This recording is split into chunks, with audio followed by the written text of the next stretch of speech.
World Health Organization declares Infodemic, announces Misinformation Surveillance Program.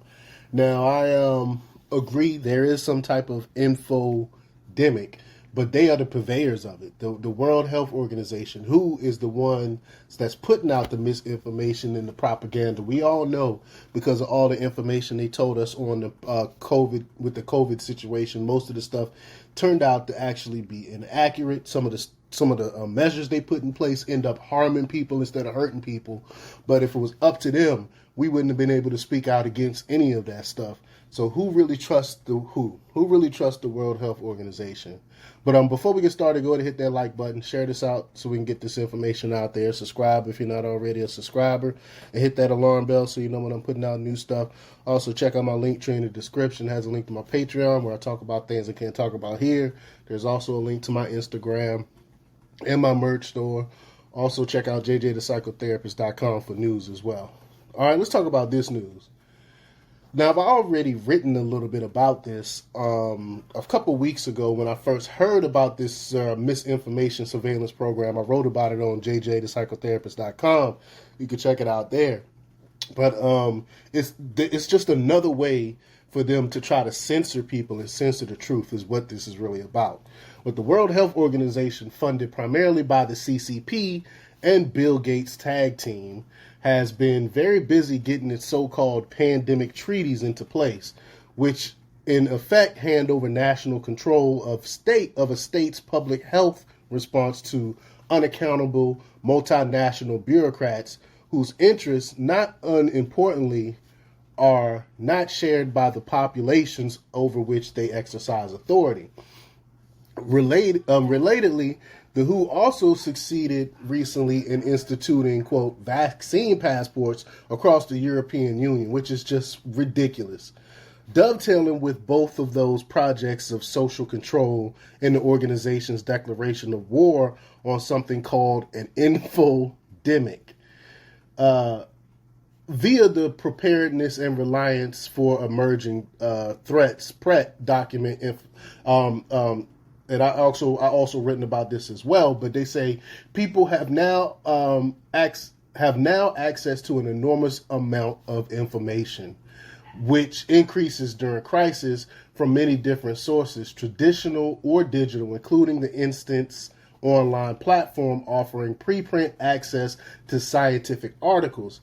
Health institutions are not anymore the only provider of information. This new information ecosystem has generated a new health threat that accompanies epidemics and pandemics called infodemic. This is just utter nonsense. And they are mad because most of the stuff, the majority of the stuff, I say like 90% of the things that I talked about pertaining to COVID on my own platforms was completely accurate. And it came out that most of the stuff that I was saying that I got booted from my old channel for turned out to be true. That the lockdowns were harming people, that the jabs weren't really helping people, in fact was harming people. Like all of this stuff turned out to be true. But they go on to say the infodemic is the overabundance of information, accurate or not, which makes it difficult for individuals to adapt behaviors that will protect their health and the health of their families and communities. The infodemic can directly impact health, hamper the implementation of public health countermeasures, and undermine trust and social cohesiveness. Infodemic cannot be eliminated. It can only be managed. This is why the World Health Organizations and partners have developed the approach of infodemic management, which encompasses risk, communication, and community engagement, adding additional tools and approaches to manage it more efficiently in the 21st century. Now, the use of the term infodemic might seem like a silly rhetorical invention of the kind often used by large organizations and their PR departments. However, it signifies something deeper, which is the rolling of issues ostensibly unrelated to true public health under the public health umbrella. It's been written about, this phenomenon has been written about by many people. For example, the Democrat governor of New York fashioning gun control into a public health issue. This is what they do. By this method, the government grants for itself an entirely new justification for gun confiscation or censorship in the case of the infodemic or whatever fashionable social engineering project comes along next. See, they use this. It has nothing. So the information, because of the pandemic, is gonna harm you. It's even worse than the pandemic. So we have to block some of this information that you really shouldn't hear. Only listen to us. We're the foremost authority on all this stuff, even though we've been incorrect the majority of the time. That's what they're saying.